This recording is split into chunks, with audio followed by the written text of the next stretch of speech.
Okay, so get this. Today, we're diving into how art can actually be a powerful tool for well-being and connection.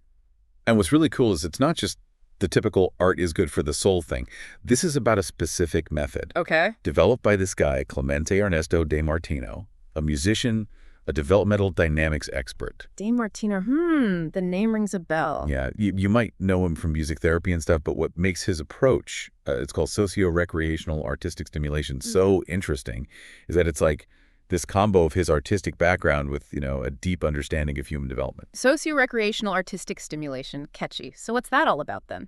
Basically, it's about tapping into that, creative energy we all have, no matter how old you are or your artistic ability, Yeah. and using it to kind of like boost our well-being. And it's not about creating masterpieces or anything. Right. It's about the actual process of making the art. So less about the final product, more about what happens while we're creating. Exactly. Like, think about the emotions that come up when you're painting or writing a song or even just doodling. Yeah. It's those emotions, the expressing of them, Yeah. that's where the good stuff happens. I get that.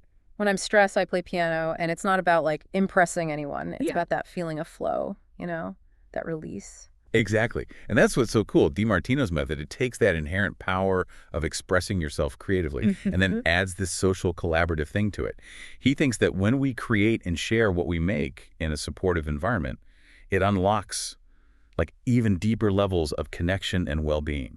Interesting. It's like the difference between, singing in the shower versus joining a choir, I guess. Both good, but being together adds something else. I got it. And this method, it's right there in the name. It's supposed to be fun, recreational, not forcing creativity, but creating a space for it to, happen naturally, where people feel safe to try things out, experiment, connect, all that. So how'd this whole idea come about? Did DiMartino just have a light bulb moment or something? It's actually pretty interesting. So this method, it kind of came out of his work at a geriatric institute, the Carlo Luisa Grassi Institute in Italy. A geriatric institute. So it was first meant to help older adults. Yeah, which might sound kind of counterintuitive. I was just thinking that, art therapy for seniors, is that a bit, I don't know. Limiting. Yeah. And that's the beauty of DiMartino's whole approach. He gets that creativity isn't limited by how old you are. Actually, he says that for older adults who might be dealing with things like being alone a lot or health issues, having a way to express themselves creatively can be even more important for them. So it's about giving them a sense of purpose, connection, maybe even a bit of joy in a time that, can be tough. Exactly. And it recognizes that even when someone's in a care setting, they still can grow and discover things about themselves and connect with others. That's powerful. It's like saying it's never too late to tap into that creative part of yourself, to find joy and connection through art, no matter what's going on in your life. And here's the thing, this method, it isn't just for older adults. It's been used in schools, community centers, even workplaces, because at its heart, it's about something we all need to create, to connect, and to find meaning and purpose in life, So this could help a lot of people then, but when we talk about this socio-recreational artistic stimulation, what are we actually doing? Is it all interpretive dance and weird music? No, not at all. This is one of the best things about it. It's really open to all kinds of art. Okay, good to know. Yeah, we're talking music, painting, even writing creatively. And even stuff like gardening or cooking. It's really anything that lets you express yourself, and uses that creative part of you.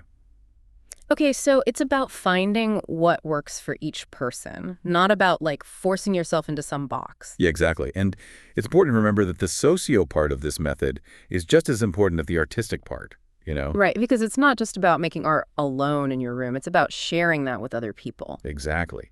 It's about making a community, through being creative together. So think workshops, doing group stuff, even just showing someone what you're working on. That shared thing, that feeling like you belong, it makes the good stuff even better. That makes sense. I remember when I was part of a writing group, and it wasn't even just about the feedback on my writing. It was about connecting with people who got the whole writing thing, the good and the bad. It was really something. And that's what DiMartino gets, He understands that when we create together, when we share our stuff and people tell us what they think in a safe space, Magic happens, basically. Yeah. We get more confident, we learn to see things in new ways, and we start to believe in our own creative potential. Yeah. It's like art becomes this language we share, a way to connect without even using words, you know? Absolutely. And that connection, that feeling of belonging, it's super powerful, especially now when so many people feel isolated and disconnected. It's not just about feeling good while you're painting or playing music. It's about how it affects other parts of our lives too, right? You got it. And those effects can be, like, really big. DiMartino's research shows that taking part in socio-recreational artistic stimulation can actually make stress and anxiety go down, make your mood better, make you feel better about yourself, and even make your brain work better. Wow, that's amazing. It's cool that it's not just about like forgetting your problems for a bit. It's about using art to help yourself grow and heal and connect more deeply with yourself and other people. You said it perfectly. It's about using art to change your life from the inside out. And the best part is anyone can do it. You don't need to be a fancy artist. You don't need any special stuff. All you need is to be willing to try things out, to connect, and to, like, find that spark of creativity inside yourself. This is really making me think about how I can, use this in my own life. And I bet our listeners are too.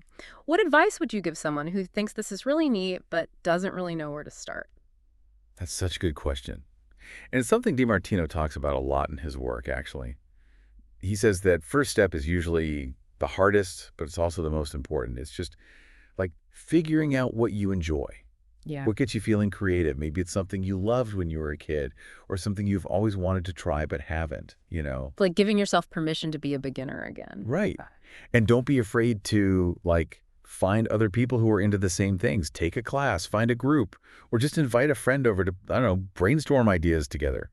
There's something so freeing about just playing around and experimenting, isn't there? Not worrying about being perfect, just having fun making something new, even if it's just a silly drawing. Totally. And DiMartino reminds us that those little creative things we do, those moments of connection, they're not nothing.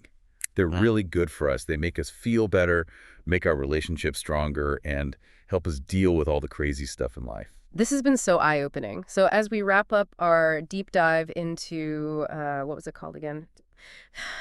Socio-recreational artistic stimulation, what's the one big thing you hope sticks with everyone listening? I think the biggest takeaway is that we all have that creative spark inside us, and it's never too late to let it out.